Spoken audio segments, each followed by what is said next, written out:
I want to do this video today about understanding the Bible and how to get a basic understanding of how to go about reading it.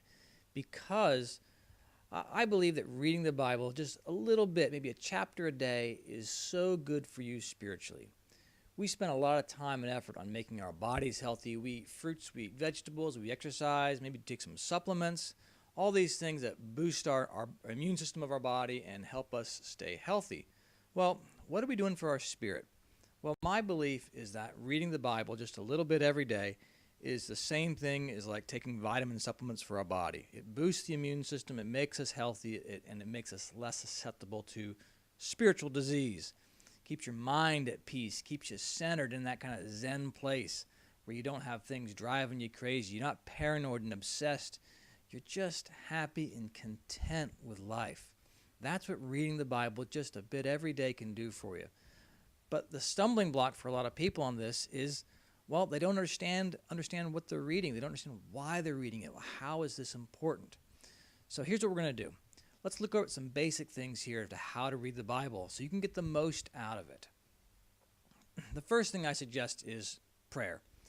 Now, I'll be straight with you. I don't pray necessarily every time before I read the Bible, but I make sure that I go there with a positive attitude, that I know that I'm going to get something good out of it. Even if I see things that don't make sense to me, I know that just by reading it, I'm connecting with God, I'm putting my mind at ease, and I don't have to understand everything on the first pass. But just go to it seeking help. God will hear your prayer, and He will come to you, even if you don't understand the text very well that you're reading. But that said, let's help you understand the text better, because the text of the Bible is a story about you. All right? Everything in there has a meaning that pertains to your life. It's a divine allegory. It's got this deeper meaning where everything in this story isn't just about ancient Jewish history. It's about you. So to do that, mountains. You read a story about Moses on a mountain. Well, that mountain has a meaning. You hear stories about a river. Well, rivers have a meaning. So do cities, people, places, names, plants. Everything in the Bible has this deeper meaning, and it pertains to your spiritual life and your spiritual growth. So let's go over a couple basic symbols here to get you started and get a feel for how this works. So here's a basic symbol for you. It's the sun. And the sun in Scripture represents love. Anywhere you see references to the sun in the Scripture, just think about love. Similarly, we have a symbol of the moon. And because the moon reflects the sun's light, it represents faith, just in the same way that our faith is a reflection of God's love. And we'll do one more, which is stars. And stars represent teachings from God that guide us. Think in the terms of an ancient sailor. How did they navigate the oceans? Well, they didn't have GPS. They had the stars. And just like the stars guided sailors, teachings from God or truths from God can guide us through difficult situations.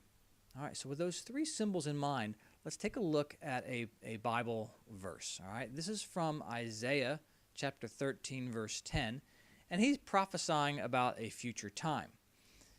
He says, "For the stars of heaven and the constellations will not flash forth their light. The sun will be dark when it rises, and the moon will not shed its light." So a lot of people see a prophecy like this, and they freak out because they go, oh no, the sun's going to end. Well, and then scientifically eventually it will, but they think, oh no, the sun's going to end, and the moon's going to fall from the sky, and the stars are going to end. This prophecy is about us. He's prophesying about a time when there's going to be no love. The sun will be dark. There's no love in the world. The moon will not shed its light. There's no faith. That's what this prophecy is about, not about a literal of the sun coming out of the sky or going dark. You can look at these symbols elsewhere in the Bible, and you get a similar type meaning.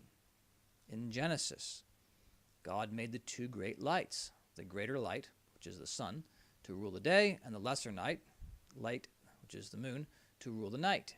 He made the stars also.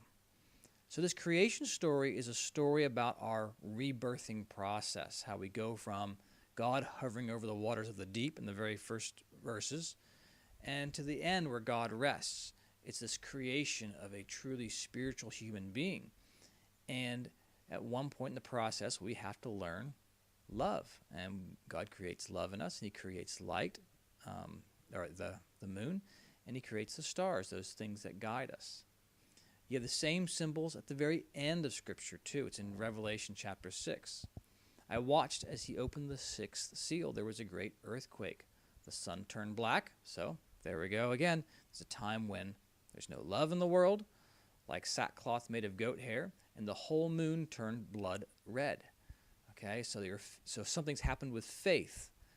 If it's turned blood red, it's probably an indication that things have not gone well. So there's no sun, no love, and there's no faith. And with the blood red qualification there's going to be something more to it, but we'll deal with that on a future video. I hope you're getting the idea, though, that all these things have a meaning, and it stretches all the way across Scriptures. You can go through, and it's consistent. So if you have something that you want to figure out the meaning of, say a river or a tree or whatever, you look at where that tree or that symbol occurs all throughout the Scripture from the front to the back, and as you compare it up, you can kind of figure out what it is that the Bible is trying to tell you with that symbol. This is where translation of the Bible becomes important. So now, like personally, I read the New International Version. I think it's very readable, and it maintains all your basic symbols. They don't get too loose trying to make it readable. But it does become important to read something that's fairly literal in how they translate. So this is a good starting point for you, I hope. Let me know what you think about this. Leave your comments and your likes below. Thank you very much for watching. And as always, God bless you all.